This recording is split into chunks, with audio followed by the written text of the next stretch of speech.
Bueno, bienvenidos a este nuevo video tutorial de Django Neist. En este caso vamos a estar trabajando un poco sobre lo que son las class based views. Es algo que entra desde Django 1.3 aproximadamente, pero pues que es poco utilizada muchas veces. A veces cuando estamos comenzando no tenemos una orientación muy buena. La documentación es excelente, pero muchas personas no leen muchas veces la documentación para ver esto y nos basamos entonces solo en trabajar con function views, que no es malo, es algo bueno, pero eh, pues podemos ir mejorando nuestro código, la calidad de nuestro código, si utilizamos ciertas cosas de Class Baby o las utilizamos de una manera correcta. Muchas veces me preguntan cómo se usa una Class Baby View y veo código que no es acorde a cómo se debe utilizar las claves view. Entonces pues me gustaría hacer este video tutorial, esta serie de video tutoriales en donde vamos a trabajar lo que son las claves view y vamos a ver cómo se trabajan de una manera correcta. Luego primero vamos a trabajar un poco sobre la consola para recordar ciertos puntos de los objetos dentro de Python, ya que primero para poder trabajar con Class Based View vamos a tener que tener seguro cómo se trabaja con las clases de Python como tal, ya que eso nos va a ayudar mucha ventaja, sobre todo comprender muy bien lo que significa el método super, que es algo que nos va a ayudar muchísimo en el desarrollo de las Class Based Views. ¿Listo? Entonces vamos a hablar un poco de las clases dentro de Python. Las clases dentro de Python, como sabemos, Python es un lenguaje orientado a objetos, es un lenguaje funcional también y orientado a objetos, lo cual le da un poder bastante grande que nos gusta muchísimo a nosotros los desarrolladores de Python. Eh, lo primero que vamos a recordar es crear una clase, ¿sí? Por ejemplo, yo tengo eh, una clase persona. Vamos a hacerlo todo en español. Clase persona, ¿sí? Class, palabra reservada del lenguaje persona, y object, que significa que persona va a ser va a heredar todo lo que tiene o todo lo que contiene object, que es el, el madre, el objeto madre por defecto de Python, por llamarlo de alguna manera, ¿vale? Siempre tenemos que recordar que cuando hacemos un objeto, él tiene una función que se llama underscore init, que es la función que se llama cuando se construye el objeto, ¿válido? ¿Vale? Entonces vamos a crear aquí nombre, algo sencillo, apellido, son los dos parámetros que vamos a mandar en el constructor y simplemente, perdón, vamos a volver a reescribir esto. He fallado en algo. Class persona object, listo, ahora sí, init self, y ahí sí vienen los parámetros. Ahora explico qué es eso. Listo, ahora sí lo tenemos. Siempre tenemos que recordar que cuando estamos creando un constructor o bueno una función, la mayoría de las funciones dentro de una clase de Python siempre reciben el atributo self. Que es el atributo self? El atributo self es el apuntador al objeto quien llamó la función, ¿vale? Entonces es el objeto construido de ella. Hay muchas funciones que no llevan el parámetro self. Muchas veces este tipo de funciones se tratan como funciones estáticas y que no necesitan de un objeto creado para poder utilizarse, sino que se utilizan directamente sobre la clase. Esas sí no llevan el parámetro self. Esas llevan el parámetro muchas veces el parámetro CLS para saber cuál fue la clase que la convocó, pero bueno, ya eso queda por fuera de esta explicación y pues si quieren pueden investigarlo un poquito más, ¿vale? Entonces vamos a construir nuestro objeto de manera que vamos a crearle un atributo nombre, que lo vamos a tomar del nombre que nos mandan por parámetro, y igualmente apellido, válido, listo. Ya tenemos nuestro objeto construido. Voy a borrar aquí un momento. aquí tenemos la clase persona, ¿vale? Entonces vamos a construir una persona llamada A. Persona Luis Moncaris, y lo que vamos a ver es que vamos a tener los parámetros que creamos, ¿sí?, a través del constructor. Vale, eso es algo muy simple de Python. Una clase, pues lo más simple que podemos hacer, ahí podemos escribir todos los métodos que necesitemos, pero vamos a ir directamente al grano a trabajar lo que es el super. ¿Qué pasa? Python, por ser un lenguaje orientado a objetos, permite lo que se llama la herencia, o the inheritance en inglés. A diferencia de, por ejemplo, otros lenguajes como Java, Java permite una herencia sencilla. Python acepta una herencia múltiple, con lo cual nosotros podemos crear objetos a partir de diferentes clases que hayamos definido. En Python una clase puede heredar de muchas clases, lo cual nos va a ayudar muchísimo en la parte mucho más adelante cuando estemos viendo un poquito lo que son los mixing dentro de las clases view. Bueno, para crear una herencia dentro de Python lo que se hace es lo siguiente. Vamos a crear otra clase llamada superhéroe, ¿sí? Y esta clase superhéroe va a heredar de la clase persona. Así le digo yo que él va a heredar de, así como persona heredó objeto, ahora le voy a decir que superhéroe herede de persona, ¿sí? Igualmente le vamos a crear una clase inicializadora, perdón, una función inicializadora, la cual va a recibir self, recuerden, self, nombre, apellido, ¿sí?, que vamos a utilizar para la persona, y vamos a con superpoder, ¿vale? Listo. Ahora, aquí tendríamos que escribir nuevamente self.nombre igual a nombre, self.apellido igual a apellido, y self superpoder igual a poder. Pero recordemos que dentro de persona ya hicimos algo de ese objeto, de esa parte del objeto, que fue definir su nombre y su apellido. Pero hay que tener en cuenta que no queremos repetir código, donde pues uno de los lemas más tratados dentro de la comunidad de Python en general es el try, don't repeat yourself, que significa que no debemos estar repitiendo trabajo, y ahí es donde entra el super, el llamado un super, ¿sí? El llamado un super significa que vamos a llamar a este mismo, pues vamos a buscar a el objeto padre, por llamarlo de alguna manera, del, del objeto con el que estamos trabajando, y de esta manera vamos a poder ejecutar todas las funciones que tenga el objeto padre. Entonces nombre, apellido, ¿sí? Y esta parte de aquí lo que va a hacer es que va a buscar a persona, y en persona va a buscar la definición de init, y va a ejecutar este código que se encuentra acá. De manera que nosotros solamente vamos a preocuparnos de lo nuevo de esta clase superhéroe, que vendría siendo el superpoder, ¿sí? Listo. Entonces ahora lo que vamos a hacer es que vamos a crear un superhéroe, ¿sí? Superhéroe. Y vamos a ponerle también los parámetros que pide, ¿vale? Aquí, listo. Entonces aquí tenemos, si yo le hago un type A, vamos a ver que tenemos a persona, un type B tenemos a superhéroe, pero, por ejemplo, si yo digo A es instancia de persona, me va a decir que sí. Pero, por ejemplo, si yo le digo B es instancia de persona, sabemos que B es instancia de superhéroe, ¿cierto? Pero automáticamente también es una instancia de persona porque hereda de persona. Entonces es algo muy importante que tenemos que tener en cuenta, ¿vale? Si yo le digo, bueno, aquí vimos que el type dio superhéroe, pero él es instante de persona.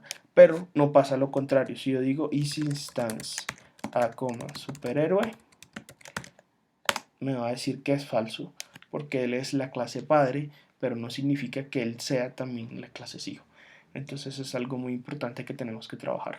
Algo que también es muy bueno tenerlo en cuenta, vamos a crear una tercera clase, Vamos a heredar aquí de persona también. Y vamos a trabajar un poco lo que son los argumentos y los key arguments, ¿vale? Entonces vamos a cambiar acá zombie, vamos a crear a la clase zombie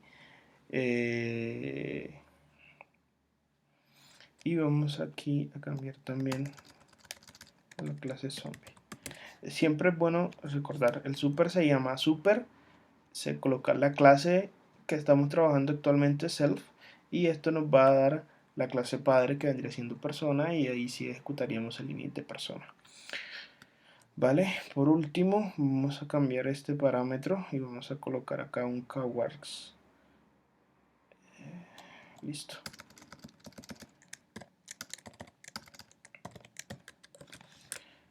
Los kwargs o key arguments son aquellos que son extra, argumentos extra que se pasan de manera nombre del parámetro igual a valor, ¿sí? Eso lo que representa en el init o dentro de cualquier función que utilice args y kwargs. Los args que se representan, vamos a colocarlos también por si acaso, y vamos a ver cómo se comportan args como kwarg. Es importante tener lo siguiente. Siempre debemos colocar los argumentos que no son key arguments adelante.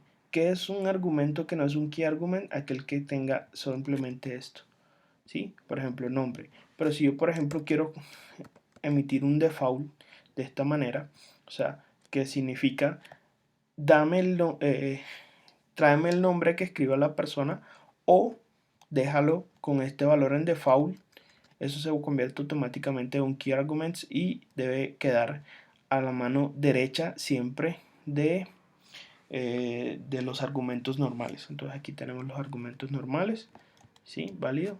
Entonces, argumentos normales, estos también son argumentos normales, pero son referenciados como sin nombre. Y tenemos los key arguments, que son los argumentos que ya vimos. O sea, puede tener un nombre igual y un valor, o pueden venir sin nombre para que la persona pueda malear con ellos. Entonces, por ejemplo, vamos a colocar acá fecha mordida, por ejemplo, cuando fue mordido el zombie para pues, se hubiera convertido en zombie, ¿sí? Y lo que vamos a hacer es kwargs, hay que recordar, kwargs siempre va a ser un diccionario, por lo cual yo voy a tener todas las funciones de diccionarios a mi favor, ¿vale? Entonces yo puedo decir así, kwargs.pop, entonces vamos a obtener aquí mordida, fecha mordida, le voy a decir, tráeme el parámetro que se llame fecha mordida, o si no existe ese parámetro dentro de los kwargs, tráeme none. Es importante siempre realizar esto con este segundo parámetro aquí de un valor por default, ya que eso nos ayuda muchísimo a validar cuando viene algo, cuando no. Aquí también hay que tener en cuenta lo siguiente. Cuando tenemos un atributo, cuando tenemos pop, él va a sacar esta clave del diccionario, por lo cual el diccionario, si más adelante yo necesito nuevamente esto que venía en el diccionario, tengo que buscarlo en una variable. Si esto lo hacemos por fuera de una variable, automáticamente vamos a perder eso, ¿sí? Entonces, si la idea sería guardarlo en una variable, pero si no quieren guardarlo en una variable y quieren consultarlo constantemente, pueden utilizar la función get de los diccionarios, ¿vale? También es importante, por ejemplo, cuando en una clase los key arguments son colocados de manera manual, o sea, se colocan todos los key arguments como si tuvieran aquí, por ejemplo, apellido, aquí tuviera un igual con un valor en default. Si todos se colocan de esa manera, hay que tener mucho cuidado cuando se está llamando al super. ¿Por qué? Porque yo al super fácilmente le puedo llamar de la siguiente manera: nombre, coma, apellido, coma, args, y es una de las mejores maneras. Si encuentran que una función pide argumentos y key arguments, es muy bueno pasársela. ¿Por qué? Porque normalmente siempre hacen algo con ellos debajo. De pronto lo llaman desde el padre, pero desde el hijo, pero de pronto el padre es quien utiliza sus key arguments. Hay que tener mucho cuidado porque si todos son definidos y nosotros le mandamos que el hijo necesita un valor, pero el padre no lo usa y no lo tiene definido dentro de sus argumentos, va a dar un error. Entonces, ahí cabe mucho en cuenta, hay que tener mucho en cuenta en dónde se coloca el pop para sacar esos argumentos que utiliza el hijo, más no utiliza el padre. Siempre deben ir antes del init, no después de él. Entonces es como un truquito que me gustaría que siempre lo tuvieran presente. Listo, ahí colocamos la fecha de mordida. Y lo que vamos a hacer ahora es que vamos a hacer un print de los argumentos y un print de los key arguments. Keyword arguments. Listo. Otra cosa hay que tener en cuenta. ¿Qué significa ese asterisco y ese doble asterisco dentro de ¿qué? Pues antes de ARCI, antes de Kawaii? ¿Por qué no lo uso cuando imprimo? Porque esos son operadores dentro de Python y que operan convirtiendo una lista, expandiendo los argumentos o tomando un diccionario y expandiéndolo a argumentos con nombre. Listo, entonces vamos a crear AC zombie, ¿sí? Vamos a darle un nombre, Luis, apellido, nuevamente lo mismo. Vamos a escribir un argumento llamado test y vamos a escribir un key argument llamado fecha mordida. ¿Cómo vamos a escribir el fecha mordida? De la siguiente manera: fecha underscore mordida es igual a 10 del 2015. ¿Vale? Listo. Miremos lo que hizo, ¿sí? Imprimió los argumentos que no están llamados. Miremos que aquí tenemos nombre, apellido. Ellos tienen un nombre y ya sabe lo que tiene que hacer con ellos, ¿sí? Que es nombre, apellido, ya que viene de persona, el comportamiento. Tiene unos argumentos en los cuales yo creé algo que se llamaba test. Miremos que está por fuera, por orden viene nombre, apellido, test. Yo pude haber escrito más de uno incluso. Por ejemplo, yo puedo escribir test, puedo escribir test 2 y me va a imprimir 2 veces, ¿sí? Entonces eso es una lista que crea a partir de los argumentos que no tienen nombre dentro de la función acá, pero que tampoco están definidos como key arguments, ¿sí? Que no tienen keyword arguments, que son de este tipo que encontramos acá. Ahora, vemos que el keyword argument nos está imprimiendo un diccionario vacío y nos preguntamos por qué. Si yo estoy mandando un keyword argument, recordemos que antes de imprimir yo hice un pop, ¿sí? Por lo cual ese pop lo que va a hacer es que va a eliminar del kworks, o el diccionario que viene del kworks, va a eliminar esa entrada, por lo cual no va a venir acá. Pero si por ejemplo yo coloco acá arma destructiva, hacha gigante, por ejemplo, vamos a ver que ahí sí me va a traer el keywords argument con algo. Entonces así es como se manejan los arguments, los key arguments y la clase y las clases dentro de Python, y sobre todo el método super, que es muy importante. Entonces, por ejemplo, quisiera hacer algo acá. Vamos a ver si podemos hacerlo. Vamos a crear aquí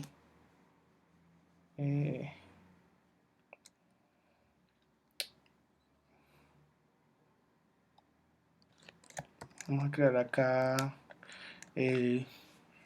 solo con keyword arguments para ver lo que les decía de qué pasa cuando le pasamos algo de más. Entonces, por ejemplo, acá vamos a crear solo, bueno, por ejemplo, aquí si lo hago así, automáticamente me va a dar un error. ¿Por qué? Porque me dice, no hay argumentos defaults para superpoder. ¿Qué pasa? Aquí tenemos default, lo cual me convierte esto en un keyword argument, esto me lo convierte en un keyword argument, esto es un argumento normal. Y como les dije, es importante que los argumentos siempre queden a la izquierda, ¿sí? Y los KW arguments queden a la derecha. Siempre eso es importante para Python. Entonces, superpoder Django def, ¿sí? Y ahora sí me va a dejar y no me va a dar ningún problema. ¿Qué pasa si yo creo un superhéroe ahora? Automáticamente, sin yo pasarle nada, él me va a tener un nombre, un apellido y me va a tener un superpoder, ¿sí? Válido. Pero ¿qué pasa si ahora yo hago lo siguiente? Por ejemplo, vamos a crear un superhéroe y vamos a crearle nombre Clark, apellido Kane, creo que es Kane, no sé, no recuerdo cómo se escribe, ¿sí? Superpoder, hombre de hierro, y vamos a pasarle un último key argument que se llama fecha underscore mordida, es igual a 10, 20, 10 del 1991. Ahí está, el error que estábamos esperando. ¿Qué pasó aquí? ¿Sí? ¿Qué pasó? Automáticamente, como nosotros le dijimos cuáles iban a ser los keyword arguments y nunca recogimos, bueno, no sería acá, sería acá, nunca recogimos el keywords, el keywords con el doble asterisco que teníamos, él no está esperando que ningún, o sea, no está esperando ningún fecha mordida, por lo cual él va a lanzar este error. Esto pasa mucho a veces cuando trabajamos con formularios.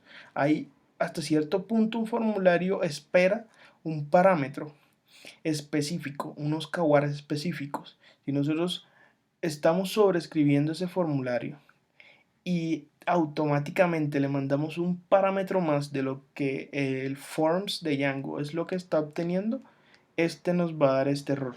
Keyword got an unexpected keyword argument. Yo no estaba esperando este argumento, pero vino dentro de mi constructor. O puede venir dentro de mi super incluso, ¿sí? Si yo heredara ahorita mismo el superhéroe, hiciera el super con como el super de superhéroe y aumentáramos un poquito más, eh, por ejemplo, la clase de Dios y le colocaríamos región de donde vive, por ejemplo, y no lo sacáramos con un pop antes del init, en donde, antes del super, en donde vamos a llamar al super de la clase superhéroe, automáticamente vamos a obtener esta excepción de type error.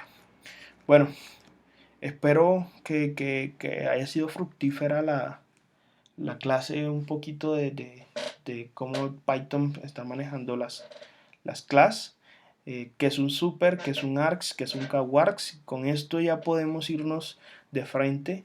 No voy a explicar nada básico de Python, de hecho ya tengo un proyecto corriendo, como lo pueden ver ahí atrás. Ya tengo un proyecto corriendo, lo que vamos a hacer es que vamos a comenzar a crear el proyecto automáticamente con Class Base View. Vamos a ver un poquito cómo sería una view normal y una Class Base View para ver la diferencia que se va a presentar de código.